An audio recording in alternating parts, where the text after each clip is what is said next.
Hello, welcome to the Inside the Birds pregame show. I'm Geoff Mosher alongside Adam Caplan, and joining us as always is Greg Cosell.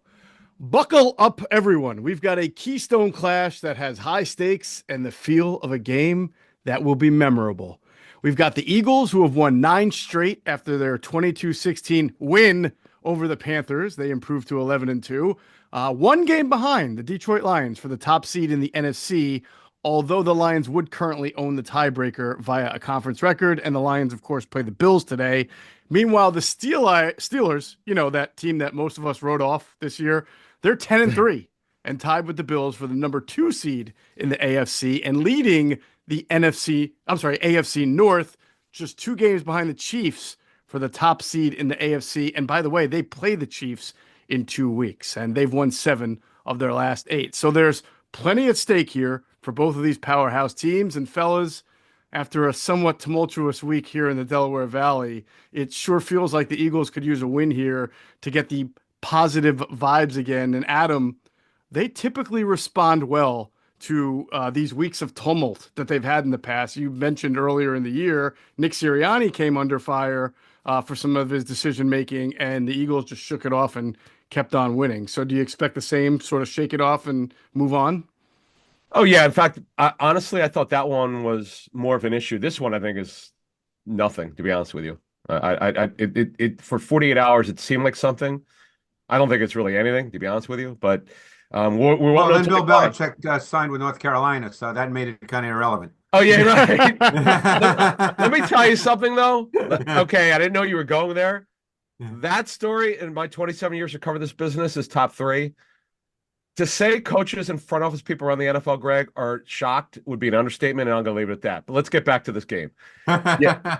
I'm looking. Look, this game today, Geoff, and they played 2 years ago, and the Eagles blew them out. We talked about this on our show earlier this week. You're really out of the 44 starters, there's only 15 that are actually starting in this game combined for both teams. A lot has changed over 2 years. Definitely. And that was a 35-13 win that the Eagles had 2 years ago. But yes, so many players different. And Greg, this is a matchup between 2 of the NFL's top defensive teams. The Eagles ranked Yes. number 1. I believe the Steelers are 7th. Points could be at a premium today. Maybe. We'll see. But I mean, you would expect that both teams are looking to flex their defensive muscles in this kind of a matchup. Oh, for sure. I mean, you have 2 really good defensive teams. We'll get into specific players because the Steelers have, I don't know how many people listening and watching follow the Steelers closely, but they've got a lot of really good players on defense. And I think both teams want to run the ball as their starting foundation for their offense. So in some ways they're similar, but in other ways they're different as well. Right. Now, obviously, injuries always play a role into a matchup. Not terrible for both teams, but some significant guys. We'll get into the Eagles first. The only player out for the game on the active roster is Britton Covey, punt returner. He continues to deal with his neck injury. So obviously, to the dismay of Vic Fangio, it'll be Cooper DeJean returning punts for the team. And obviously, the 2 big guys that the Eagles are missing are on injured reserve. It's tight end Dallas Goedert for a second straight game out of at least 4. And Bryce Huff, Adam, this would be the 4th of 4 games that you have to miss on injured reserve. So there's a chance, depending how things are going, and again, it was a wrist surgery. It's not like he had a torn ACL, that he's in the 21-day window the next time we're all talking next week. Yeah, and that's the thing is that we've talked about this before, just to move this along to kind of what he'll provide. It's just depth. They need experienced players. Right. And Huff in the first year in the system, we know it hadn't been great, but they still need more players in that edge rotation. I know Vic Fangio is not one to play a lot of guys at edge, but you need the depth, particularly if somebody gets hurt. So week 16 is the first week that he could actually practice, but he had a procedure, so it's got to heal. It's not like, as you said, it's not like a knee issue. It's all about the surgery on that wrist. And remember, the reason why they had it, because they want to get him back for the playoffs. They didn't want to wait because they knew at some point he's probably going to have it, and he did. Right, right. So depth really an issue there at the edge rotation, and of course at tight end, where Grant Calcaterra will continue to be tight end 1 with Goddard out, and of course EJ Jenkins and CJ Uzama still now on the 53 as backups. Greg, I did want to ask you though, Charles Harris did play I think 4 snaps. The He newcomer. did. Yeah, the newcomer who's a veteran pass rusher in this league for a while. I'm not going to ridiculously ask you how does a guy look on 4 snaps, but you did notice those 4 snaps when he was in the Unbelievable. I've game. never seen anything like it. Yeah, it was crazy. It was almost like he was so fast, Greg, off the edge that nobody saw him. But no, he might get an uptick, because as he's get his conditioning and he learns the defense. Has he played much Sure. in a Fangio style defense? Because he's been on a bunch of different teams, right? Yeah, he was I'm on trying- Detroit a you know, couple of I'm years trying to ago. remember. He was on the Dolphins, but Yeah, which was not Fangio, pre-Fangio. obviously. Yeah. Does he have much experience though as a dropper? I don't think so. I think he's a pass rusher. Yeah. And I must admit, I guess I turned out to be wrong on him, as many people have, I guess. But he was in the same draft as Derek Barnett. Yep. I liked Harris more than Barnett. You can certainly say that while Barnett has not been a stud and a star, that Barnett's had a better career up to this point. Harris has had moments in the league, and I really thought he had what it took to be a quality edge pass rusher. And he's flashed at times, but clearly teams don't let really good pass rushers out the door, so he's not been good enough over a consistent period of time for teams to say, we want that guy. So I would just add this. He revived his look. He was a train wreck, no doubt, with Atlanta and Miami. But with Detroit, he had the one good year. So He they really brought him did. back. That's right. Yes, and they extended $7 million a year, and then he had a minor injury the next year after he signed the deal, and then he got benched. So here's a guy who has been a stand-up pass rusher in the past. So you said you have that experience, but he's an older player. By the way, he turns 30 soon. I mean, it's amazing how time. Remember, Greg, you were breaking that. Was it the 17 draft? Was that the 17? It was the 2017. 2017. Yes. Yeah, look, Barnett, yes. Because that was in Philly where, you and I were hosting for the Fanatic. I said, I think it's going to be McCaffrey. Yeah. And then when McCaffrey's taken, I'm like, Derek Barnett. Ooh, I didn't know that one. And I like, hey, I'm not going to, make it up. You get him wrong sometimes. I really like Charles Harris coming out. I thought he had a chance. If I'm not mistaken, that the argument or the discussion between them was technique versus traits, whereas Derek Barnett out of Tennessee was considered a technician, good hand usage, very bendy, not a great athlete. Charles Harris, great athlete, needed refinement in the technique part of the game, and it just went the way. It's funny you say that because I just pulled up my my evaluation. And it says Harris has the athleticism and movement traits to develop into a quality pass rusher, but needs much refinement in its techniques and subtleties. That was my first line in my transition. So amazing. The reality is you don't know this, obviously Greg, but I was just reading off your scouting report that I stole, so it just made me look better. Oh, okay. You still have it, really? Okay. No, I'm kidding. But that was the discussion. And listen, not like either one of them has turned out to be a star. They both had some highs and lows in their career. But we'll see. We'll see if, to your point, Greg, here, in another game, he's obviously going to be a situational pass rusher, so he can't play too much. But if he can play 8 to 10 snaps in this game, which they may need, because the defense might be on the field longer as the Steelers grind out yards and possessions. You never know how games turn out. Yeah. So it'll be interesting. All right. So that is for the Eagles. The injuries for the Steelers. Now, they are going to have a couple of guys who are important out. One being, of course, wide receiver George Pickens dealing with the hamstring injury. That's a major loss for them. But also their safety and their defensive lineman, Deshaun Elliott, the safety, and Larry Ogunjobi, good defensive tackle for them, are out for the game. So, Greg, to me, that they have a very good run defense, but I would think that those are two really important elements of their run defense. Is that fair? What is Elliott's injury? Hamstring. Yeah, because he's a really important player. Yeah. Really important player. Who fills in for him? Devontae K? What's KZ? KZ. Yeah. Yes. Yeah, it'll be interesting to see, depending on how the Eagles line up personnel-wise, then who fills in. Because, if it's a run situation, it's possible you might see Miles Killebrew, get some snaps because he's sort of a big-bodied, almost a linebacker type. So we'll see how that plays out. And it will depend, of course, on what the Eagles do from a personnel standpoint. We know they played a lot of 11 personnel last week. Will they stay with that, or will they go back and play more 12? I guess we have to wait and see. Sure. And how does the loss of Ogunjobi really impact them? Um, he's a loss. He's a good player. I don't think, to be honest, I don't think it impacts them as much as Elliott, quite frankly. Yep. Elliott's a really good player. Interesting. So, in fact, Jeff, they think that Elliott has actually played at a Pro Bowl level, first time in his career. You remember, he's kind of bounced around. He's kind of like a young veteran. Hmm. That he just has played really well. Probably not only probably he's played the best that he's ever played. And by the way, just crazy how this happened. Ogunjobi 2 years ago did not play in this game. Neither did TJ Watt. And we brought this up on our show. Isaiah Loudermilk, Jeff, you were thinking of Loudermilk, the offensive lineman for the Colts, by the way. I was thinking about that. Yeah, I was wondering Who if played this with kid was his son or something like that. Yeah, Or, I don't know. I think it was Kurt Loudermilk, if I'm not mistaken. But there anyway, you go. you were thinking about. It's a great last name. It's just a football last name, Loudermilk. But by the way, the way he spells it is Isaiah. Yeah, he's got two H's. Gotcha. Yeah. All He'll right. play more. Yep. He'll start. Yeah. Okay.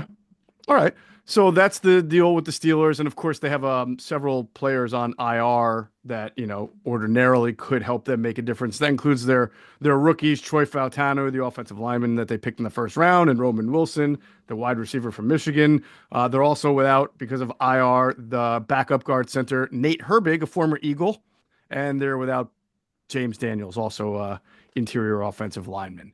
So those are basically the injuries. Let's get into the matchups. So Greg, Adam and I talked on the podcast about how much this Steelers defense has changed, how different it looks since that game 2 years ago when the Birds lit them up in that 35-13 win. People know who Minkah Fitzpatrick are, and they know who TJ Watt are, and they know what they do well. Can you enlighten our audience on some of the Steelers that maybe aren't as you probably would have said Deshaun Elliott in this, but he's not going to play. But some of the other Steelers who are really important players to their defense. Well, let's start up front. First of all, I think most people probably know Cam Hayward. He's played for a long time. He's having a terrific season, by the way.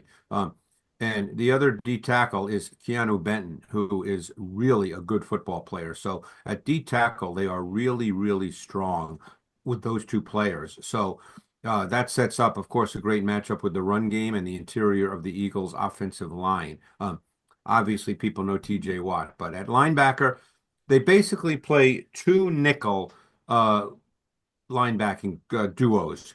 Queen always stays on the field, but if they feel it's kind of a run situation, even if they're a nickel, because a lot of teams play nickel almost as a base defense, if they're in sort of a run defense nickel, it's going to be a Landon Roberts, who's been in the league a long time. He's a very good run defender. That's his game. That's why he's in the league. I've actually heard, because he played in New England for a while, I've heard Bill Belichick talk about him and talk about how good a player he is in the run game. Then when they go to what would be called, I guess, their pass nickel, it's the rookie Peyton Wilson. And he gets a lot of snaps, and he's played really, really well. He's long. He's athletic. I mean, he's 6'4", 240. He runs well. He's a really good player as a rookie. So they play two nickels. Then on the back end, you mentioned Fitzpatrick. I would imagine a lot of people know Joey Porter. He's one corner. The other corner is likely to be Dante Jackson, but he's been in and out of the lineup. And then James Pierre, who's been there for a long time, ends up playing. He's always been an interesting player to me because he's long and athletic, but he's obviously not been good enough to be a full-time starter in the league. And then, this is a team that plays nickel, and they play a lot of dime too. So what happens in dime is, well, first of all, their slot corner is Beanie Bishop. And then when they go dime, Demonte Kazee becomes the third safety. And they'll take out, they would take out Elliott. So depending on who replaces Elliott, if it's Kazee, he would stay in the game. If it's Killebrew, he would come out. Kazee would replace him. And then the third corner, or they play usually a 4-2 with four corners. Cam Sutton becomes the fourth corner. So I guess when I hear you say that and really describe how they have two different nickel linebackers, you wonder what can the opponent try to do to dictate one or the other, even though they're both good, right? So if Peyton Wilson is their pass nickel linebacker, would it make sense for them to be in 12 personnel to keep a Landon Roberts on, but try to pass more out of that formation, or vice versa? Do they try to run out And of that's very 11? possible that, that now that gets into the schematics of the game as to how you want to attack, because Landon Roberts is not a really good pass defender. That's not his game. Mhm. So if it's 1st and 10 and the Eagles line up, and by the way, Landon Roberts could well be on the field on 1st and 10 versus 11 personnel too, because the Eagles are a high tendency run offense on 1st down. I think they may have the highest run percentage in the league on 1st down. Mm. So Landon Roberts will be in the game based on tendency when the Steelers believe that a run is the higher tendency play. But if it's obviously, 2nd and 11 or 3rd and 9, you're going to see Peyton Wilson for sure. Right. Adam, the Steelers have the 4th best rush defense in the NFL. Now, granted, they're down 2 important players. I think we've seen the Eagles. I know we've seen the Eagles run effectively against any defense, so we know they can run the ball. I do have a hard time believing the Eagles can flourish offensively with Jalen Hurts being held under 200 yards again. Would you agree or disagree with me on that? I would disagree because every week we say they're going to throw more and they don't, and they win. Mhm. So I'm waving the flag. I'm like, I give up with it. It's like They don't play the Steelers theoretically, defense every week, though. yeah, but Baltimore had arguably the NFL's best run defense, and they still were able to run the ball. And again, I know they didn't throw a ball a lot. We highlighted on our show with Greg 2 weeks ago Great point. that there were some throws that Jalen made. So I'm to the point where like they have a style of play. Yes, theoretically, maybe there's going to be that game they simply can't run the ball. Or one team says, we're going to load 9 in the box. Remember Belichick talking about this many years ago when he was Patriots head coach. I forget what running back they were playing, but they were not. It might have been Adrian Peterson. Who knows? He said the guy's not going to run today. We're just not going to let him run. Well, if Terrell Austin, by the way, who's a pretty good defense coordinator, decides that they want to do it, and you heard Mike Tomlin talk about trying to stop Saquon this week. It starts with him and the other talented players the Eagles have, but it starts with Saquon, and let Hurts beat them. I think that's kind of what you're saying is there going to be that game where the other team dares the Eagles pass game to beat them, like 2 years ago, and the Eagles crushed the Steelers. Right. I just don't see that happening based on what's happened this season. Okay.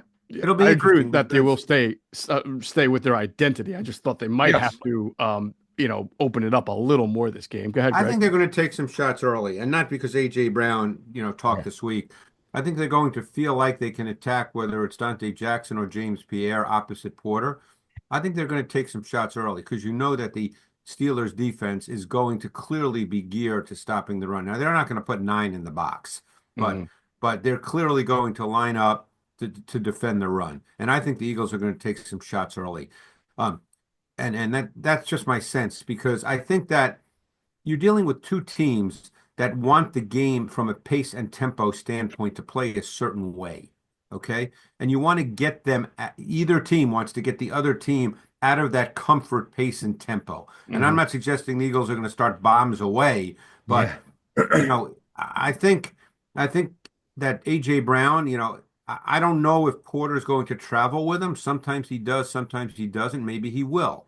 But Devontae Smith certainly is very good as well. But I think the Eagles are going to be a little more aggressive outside the numbers. That's obviously where they've had the most success, when they've been successful throwing the ball. And it would not surprise me, guys, to see them be a little more aggressive this week early in the game to take a few shots.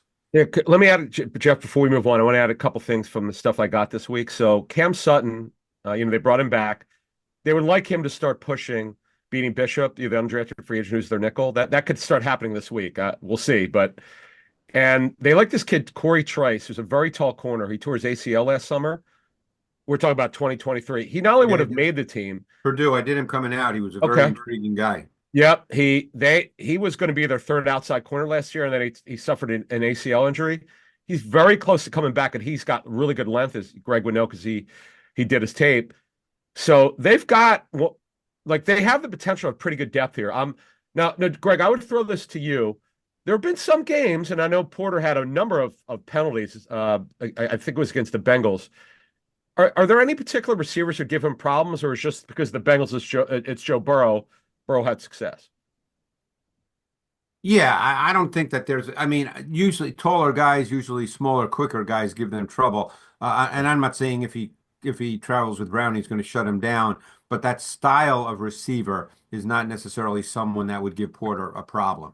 Yeah. Porter's big, he's long, he's athletic, he's quick. Again, that doesn't mean AJ Brown can't beat him or make catches, but that style of receiver is not the style of receiver that would give Porter a problem. I read a great quote from Mike Tomlin after that game about the penalties that Joey Porter Jr. had against. Some of them were against T. Higgins, some were against Jamar, and he said he wasn't upset with them at all. And he said, when you're defending Shaq, you have to use all your fouls. So they won the right. It's a great line. I'm like, that's a pretty good line. If you think the guy's going to beat you, you might as well, get the flag drawn and just only give him the few yards out of it instead of the entire play.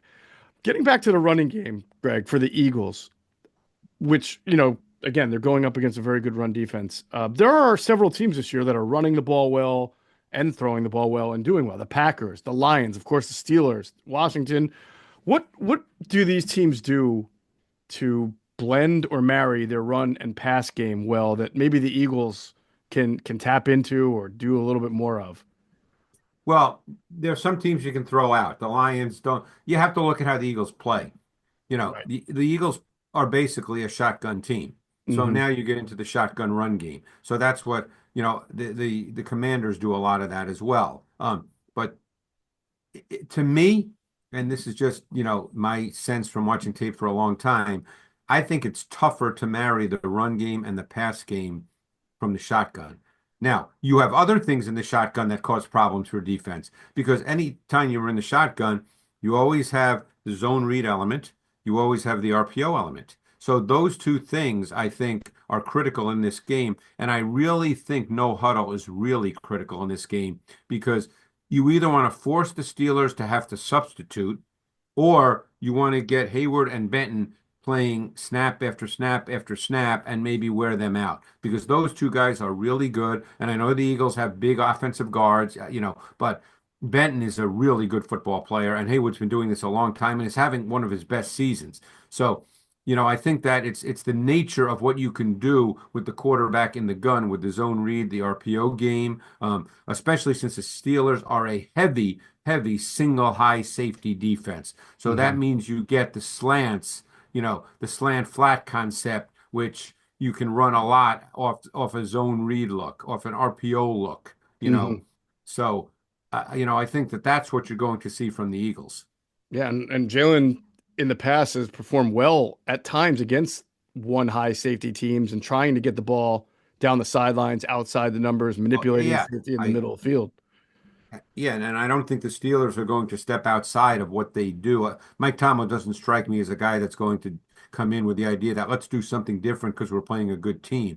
Right. I think he's the kind of coach that, and I don't know him personally, but I think he's the kind of coach that believes that we play our way. If we dictate and do what we have to do, then we're going to win. I don't think he takes the approach with his team, particularly not when they're 10-3 and it's week 15 and say, oh my God, we're playing the Eagles. We better change up everything. I don't think you're going to see that at all. Last thing, Greg, the Steelers, are they mostly a four-man rush team? Do they blitz a lot? I mean, do you think that with the struggles of the Eagles pass offense, they might send more pressure than usual? They're not a heavy blitz team, Jeff. And in fact, even on third down, their blitz percentage drops dramatically. So they're really a four-man rush team. And that's normally not a good success against the Eagles with their offensive line, but right. But I'm just saying, something. Now again, does that mean they'll never rush, blitz this? Of course not. But what they've done this season is they've not been a high percentage blitz defense. And I was very surprised, watching them and seeing it that they blitz much less on third down. So that's not the way they play. Now, don't forget, they've got really good guys. Now, again, maybe against the Eagles, who obviously have a top 3-4 O-line in the league, that they may see it a little bit differently. But with Watt on one side, Highsmith/Herbig on the other side, and Herbig's a really good pass rusher, by the way. Benton is really good. Hayward, I think he has like 9 or 10 sacks this year. He's having one of his best seasons. So, they've really been able to rush the quarterback with 4. Greg, let me ask you this question. TJ Watt, what do you like about him? What does his tape look like to you? Oh, he's phenomenal. How so? His get off is tremendous. Now that's a great matchup with Lane Johnson, Yeah. obviously. His get off is tremendous. His hand usage is really high level. He knows how to use his hands really, really well. He can bend, he can close. I mean, there's nothing he can't do as a pass rusher. That's a fascinating matchup in this game. And again, now much depends on how much the Eagles are going to have a drop back passing game where Jalen Hurts takes, a deeper drop. That's not they haven't had to do much of that, in the way they played and the way the games have played out. Right. Greg, the Steelers feel that Watt is double teamed like every play. He's double teamed a lot. Right. And it's just funny because it's very rare, you would know better than I, where the Eagles have ever tried to help Lane. Why would you, right? They Lane, don't hardly yeah, ever. So, right. That's why I brought it I up. don't think they will in this game unless Right. something strange happens early on and Lane gets Yeah. beat. But you don't really see Lane Johnson get beat. So it'll be a great matchup because, again, TJ Watt did not play against Eagles 2 years ago. So, Jeff, throwing it back to you. I can't wait to see this. Yeah. I've been thinking all week that this could be a frustrating game for TJ Watt for two reasons. One, he's going up against Lane Johnson. And two, as we talk about week after week, it's very difficult for guys with quick twitch, great get off like TJ Watt to rush Jalen Hurts because as soon as you get past Jalen Hurts, he steps up and runs. And so you have to be Right. disciplined. I thought the 49ers with Bosa did a good job. And again, this goes back to pressuring, right? Where they figured out a way to blitz Jalen from one direction to force him to the area where Bosa was. Bosa would get off his back and almost get the cleanup sack instead of the initial pressure. So I think for TJ Watt to be able to really, make a huge impact, given what he's going up against and the quarterback, it may cause somebody's initial pressure for him to then be able to be relentless and get the cleanup sack. But that might be a little too much overthinking it and into the weeds myself. But we do know that when you play against Jalen Hurts, it's dangerous to rush too far upfield. And the Panthers a couple of times got caught doing that last week. No question. So we'll see. It's a great matchup. It's two great players. It's two guys who are going to be Hall of Famers are going head to head here. Yes, that'll be fun to watch. Jeff, it's so funny because as you just talked about this, I remember asking Lane in the locker room after he faced JJ, the Texans. I don't know how many years ago this was, and how he said he knew he had to pretty much have a perfect. It was a game he stoned him or did really well against him. It was at the link, obviously, and the studying he would have to do during that week because the way they'd move JJ around, obviously they played a little bit. They're both they're both pass rushers, but they're a little different in their style of play. Mm-hmm. It's just really cool that now the younger brother, is at the height of his career, and Lane is still in his mid-30s, still elite. It's pretty cool. Well, Yeah. it's interesting. At times over the last couple of years, and maybe we'll see it in this game. Okay, you don't know. I'm just throwing this out because I've seen it on tape. All right. I've seen them in third down and long situations. Probably 7+. Where they stand up Watt as kind of a joker in the middle of a defense, which they could do, and then have Herbig and Highsmith on the edge. Okay, I've seen that. I've seen them do that with Watt before. Now I haven't seen them do it, 100 times, but I have seen it. So it is something that's in their playbook and in their arsenal. Could it happen? I guess we have to wait and see how the game plays out. Because we know that the Eagles, if it's not a long yardage situation, are not really a drop back passing team. Right. Where did Herbig go to school? Wisconsin, right? Nate Yeah. Herbig? Yeah. Yes. Yeah. Where did Benton go to school? Wisconsin whiskey. Yeah. Where did TJ Watt go to school? Yeah. Yeah. What's going on in that school? Must be something in the water up in Wisconsin, man. The new Georgia? Corn-fed guys play D.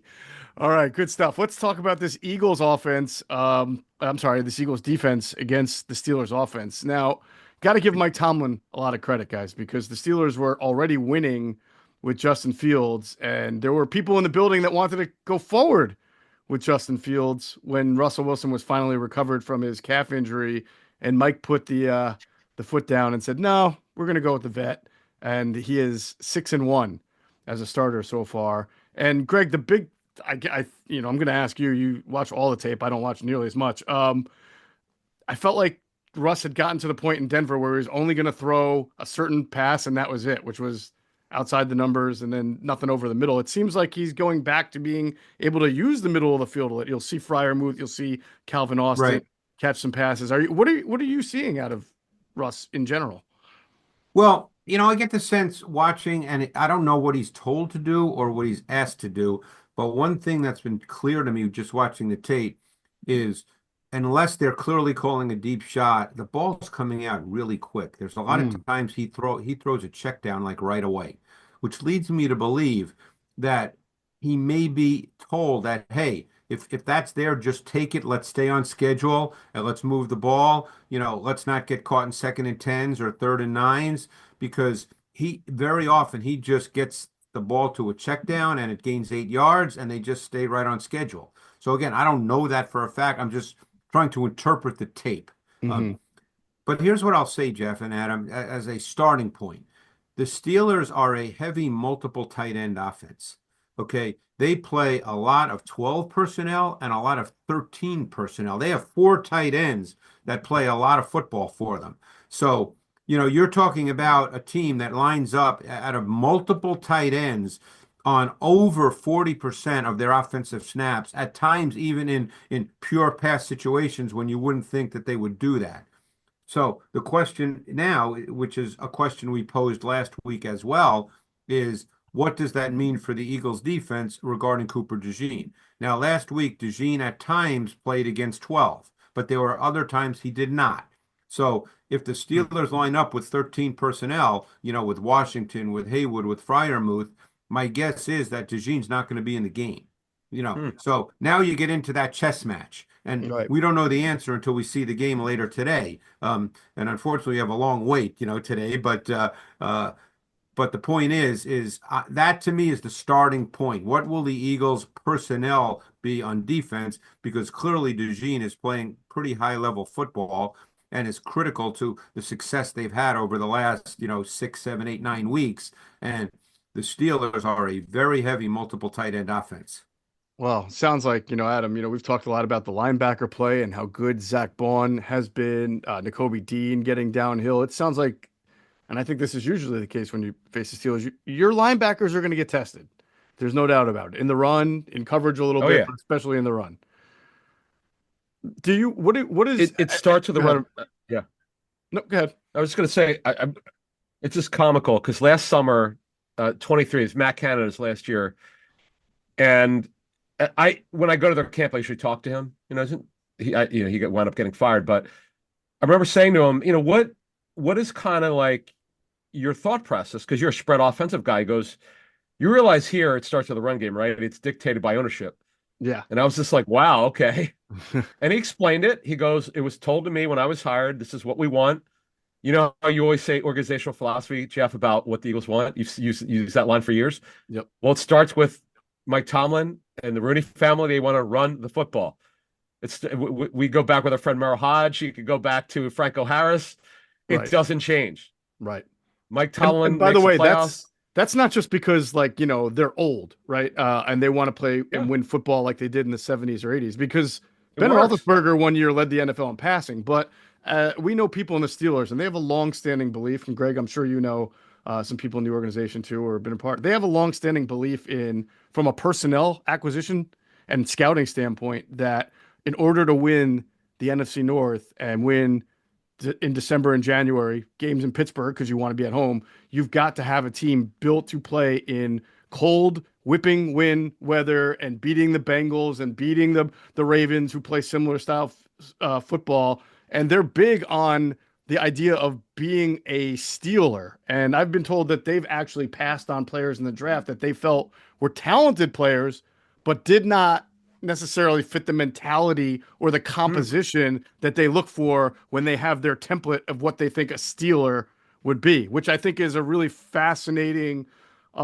philosophy in a league and in sports where it's so tough not to be tantalized by either traits or certain talents that they can stick like that.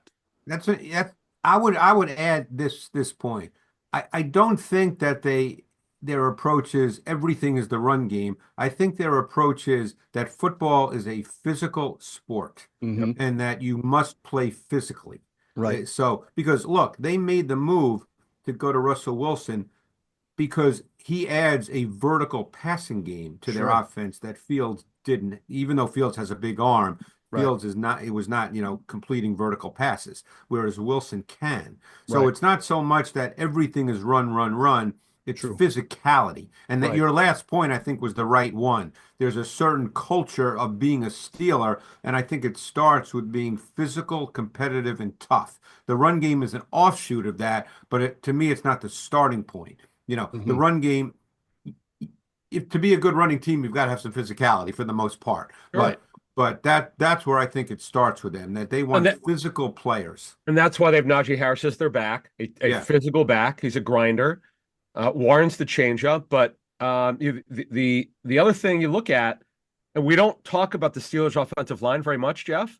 They've Mhm. spent resources on it. Isaac Seumalo, they're super happy with. We talked about him last year. He was the highest graded offensive lineman that they thought. They've rebuilt this offensive line. It's They not the start two Eagles. rookies. I love their center. Unfortunately, Yeah. the center they think is a not only a Pro Bowler. They think Zach Frazier should be an All Pro. Mhm. You and I don't vote for the AP, but hey, we'll put it out there. But The it's interesting.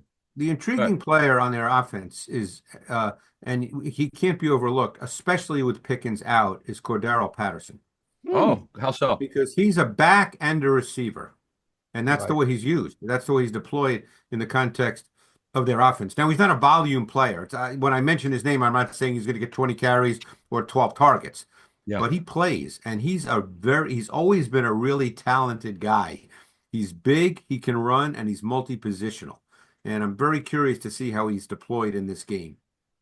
How would you expect the offensive tackles for the Steelers to hold up against the Eagles' edge rushers? I think Broderick Jones has improved pretty significantly this year from his rookie year when I didn't think he was very good at all. I think he's become a better player. He's a good athlete, not a great athlete. He's gotten more physical, which I think, they probably worked with him very hard on because that's what they want. And Dan Moore, every year they say we have to replace Dan Moore, and every year he's the starting left tackle, and he has some bad snaps, no question. But they can't replace him. So he must do something through the offseason into week one where they feel like that's our left tackle. Right. Because So- even when Fautanu was healthy, he wasn't playing left tackle, correct? No, he was not, I don't believe. I think he was playing But, right guard, if I'm I not thought he right was, tackle. I thought he was playing guard, yes. Yeah, Although Oh. they did draft him sure. to To be the eventually long-term play. left tackle. But Yeah. I do want to add one thing that Greg, have you seen Mason McCormick, who's starting? I did not see him coming out of college, so I haven't studied him with the Steelers. Okay, because he's the guy that they thought would be like their ninth lineman, would never have to play. And then James Daniels suffers the Achilles injury. Matano's out, until they hope they return to the playoffs. They're not sure yet. And he gets thrown in there, and he's holding his own. But Jeff, you asked the question earlier: where are some advantages? Broderick Jones got off the very bad start. His technique, I was told, I know Greg It's terrible. You could see it in college. Yeah. It's gotten better, and Greg just talked about it. He's playing better now, but he's beatable. Yeah. They're hanging in there. Their offensive line's been better than they probably expected. But the way that the Eagles have rushed the passer and the way that Jalen Carter's playing, I'm fascinated to see what they bring in this game. Yeah, that's it. I think it's going to be a really interesting matchup. I joked on the podcast, Greg. Broderick Jones is going to take his place at right tackle, look across from him, and be like, "Hey, I know you," because he's probably going to be seeing a lot of Nolan Smith, his former college teammate. He will. And the one thing about Jones, though, and it's interesting you mentioned Nolan Smith, is Jones is very big and he's hard to get around. Yeah. So even though his technique can sometimes falter, and he does have a tendency at times to drop his head, which is obviously not something you want to do, he's really big and he's hard to get. He's got really long arms. Yeah. So that'll be interesting with Nolan Smith. Yeah, I remember we had a similar conversation about that going into the Bengals game about him having to line up over Amarius Mims, who's similarly huge, massive, but needs some refinement there. Right. But obviously, Jones got a little bit more experience than Amarius Mims, so it'll be interesting. And Pickens being out is no small deal here because Pickens is again, I've said this and people act like they missed the point that I make. Is Pickens right now a top 5 receiver in the league? No. But is he a top 5 talent in terms of his traits? Probably. And that's a big, because he's a terrific vertical receiver. I mean, he's a guy that has great size and can run and just ridiculously good hands. So that's a meaningful loss for them not to have him in this game to attack vertically. And he always wins. Yeah, he wins those 50-50. Go ahead. Yeah, I was going to say it makes that addition of Mike Mike Williams that they made a Yep. couple of weeks ago that much more important for that team. It is, and he'll take that. He won't play as many snaps as Pickens. So what I heard, But he'll play the X quite a bit. Yes, right. Yes, but he won't. They're not playing him a ton of snaps so far. But what I will tell you is, I'm told in practice, apparently him and Russell the last couple of weeks have really gotten together. So you saw the last game against Cleveland. He had the 2 shot plays. One was that one-hander, which is crazy, and the 30-yarder or whatever it was. They thought he didn't really he got caught for an OPI, he got called for it, but they thought it was ticky-tack. But that shows you that Russell, because he loves those moonshots. We'll see. You would think that they'll try a couple of those against the Eagles.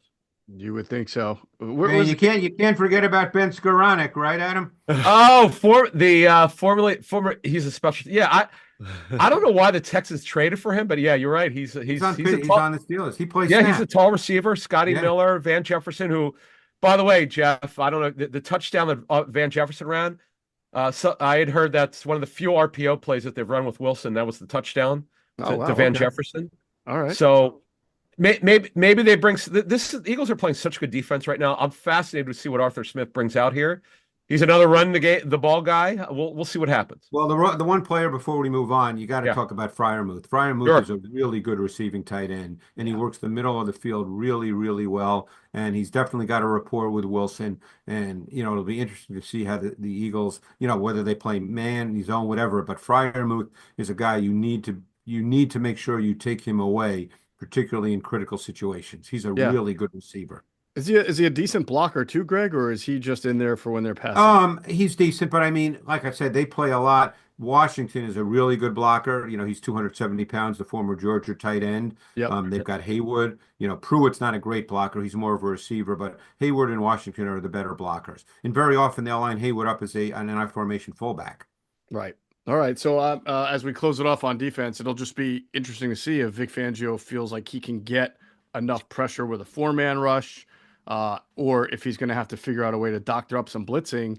And if he does, and he's doing it out of a non-nickel formation, he doesn't have Cooper DeJean, where does that come from? Is it Nakobe Dean? Is it Zach Bond? Is it somebody else? So he always seems to have I'm really kind of bummed that Pickens is out because I wanted to see snaps with Pickens versus Mitchell. Yeah. No, I hear you. That would have been prime time. That's sort of like the Lane Johnson, TJ Watt matchup there. That would have been good too.